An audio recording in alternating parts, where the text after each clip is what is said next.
ओम नमो भगवते वासुदेवाय।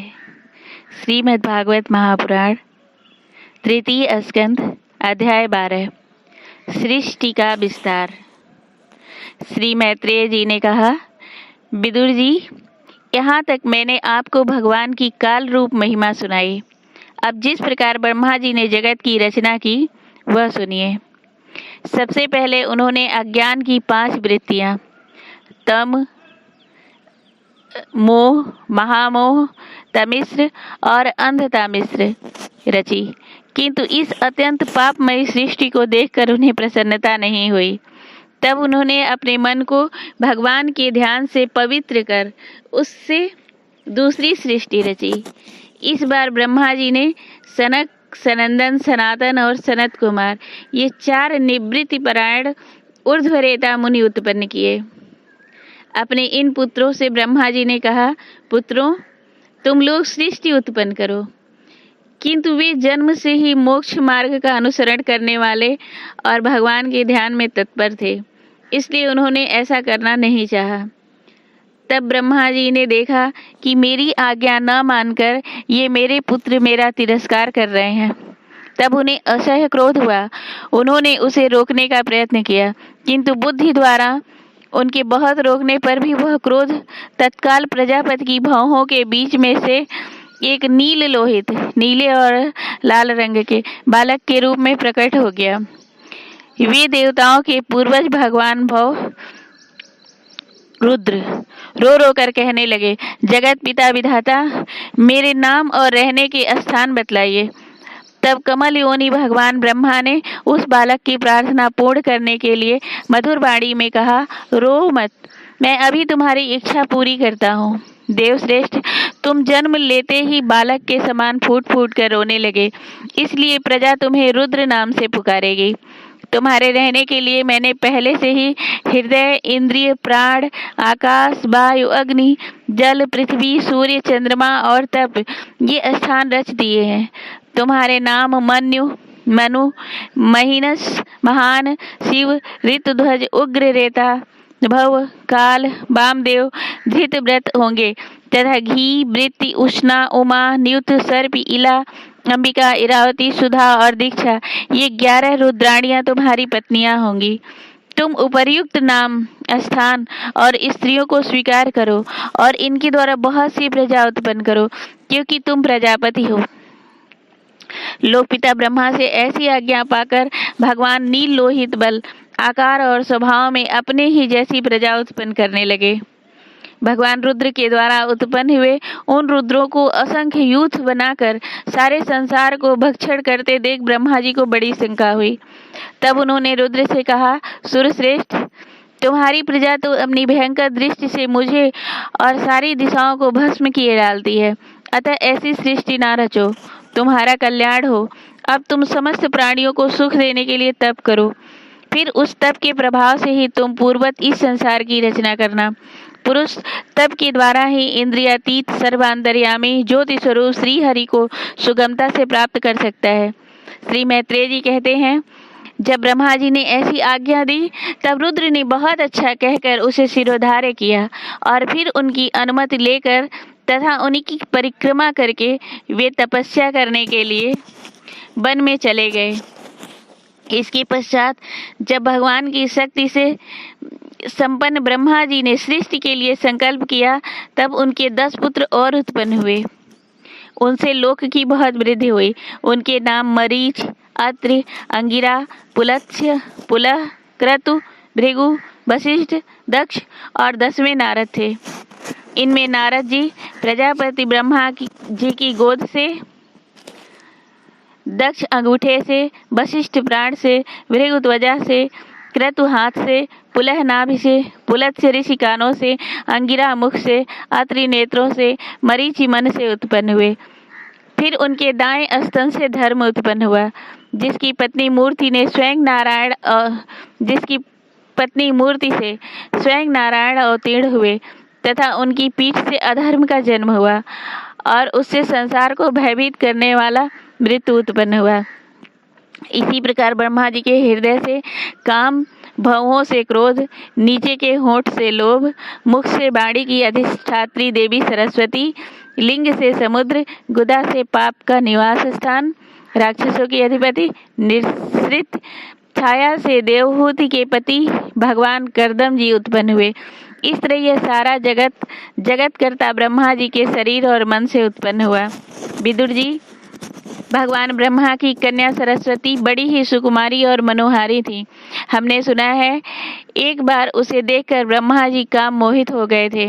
यद्यपि वह स्वयं वासनाहीन थी, उन्हें ऐसा अधर्ममय संकल्प करते देख उनके पुत्र मरीचि आदि ऋषियों ने उन्हें विश्वास पूर्वक समझाया, पिताजी आप समर्थ हैं, फिर भी अपने मन में उत्पन्न हुए काम के वेग को ना रोककर पुत्री गमन जैसा दुस्तर पाप करने का संकल्प कर रहे हैं। ऐसा तो आपसे पूर्ववर्ती किसी भी ब्रह्मा ने नहीं किया और ना आगे ही कोई करेगा। जगत गुरु, आप जैसे तेजस्वी पुरुषों को भी ऐसा काम शोभा नहीं देता, क्योंकि आप लोगों की आचरणों का अनुसरण करने से ही तो संसार का कल्याण होता है। जिस भगवान ने अपने स्वरूप में इस जगत को अपने ही तेज से प्रकट किया है, उन्हें नमस्कार है। इस समय वे ही धर्म की रक्षा कर सकते हैं। अपने पुत्र मरीचि आदि प्रजापतियों को अपने सामने इस प्रकार कहते देख प्रजापतियों के पति ब्रह्मा जी बड़े लज्जित हुए। उन्होंने उस शरीर को उसी समय छोड़ दिया। तब उस घोर शरीर को दिशाओं ने ले लिया। वही कुहरा हुआ, जिसे अंधकार भी कहते हैं।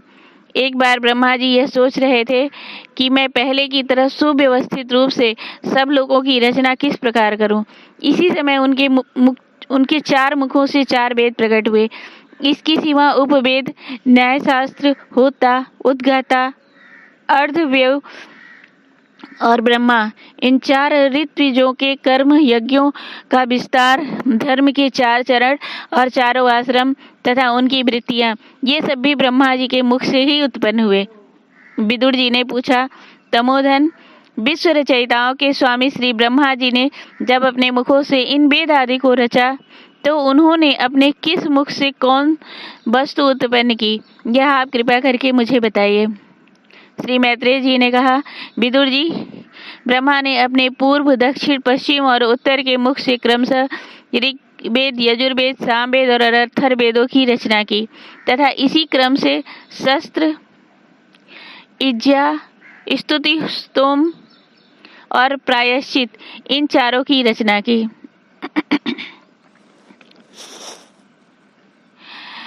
इसी प्रकार आयुर्वेद, धनुर्वेद, गांधर्व वेद और स्थापत्य वेद, इन 4 उपवेदों को भी क्रमशः उन पूर्वादि मुखों से ही उत्पन्न किया। फिर सर्वदर्शी भगवान ब्रह्मा ने अपने 4 मुखों से इतिहास पुराण स्वरूप 5वां वेद बनाया। इसी क्रम से खोडसी और उक्त, चयन और अग्निष्टोम, आप्तोर्याम और अतिरात्र तथा वाजपेयी और गोसव, ये 2 योग भी उनके पूर्वादि मुखों से ही उत्पन्न हुए। विद्या, दान, तप और सत्य, ये धर्म के 4 पाद और इन वृत्तियों के सहित 4 आश्रम भी इसी क्रम से प्रकट हुए। सावित्र, प्रजापत्य, ब्राह्म और बृहत, ये 4 वृत्तियां ब्रह्मचारी की हैं तथा वार्ता, संचय, शालीन और शिलोक्ष, ये 4 वृत्तियां गृहस्थ की हैं। इसी प्रकार वृत्ति भेद से बैखानस, बालखिल्य, औदुंबर और फेनप, ये 4 भेद वानप्रस्थों के तथा कुटीचक, बहुदक, हंस और निष्क्रिय, ये 4 भेद सन्यासियों के हैं।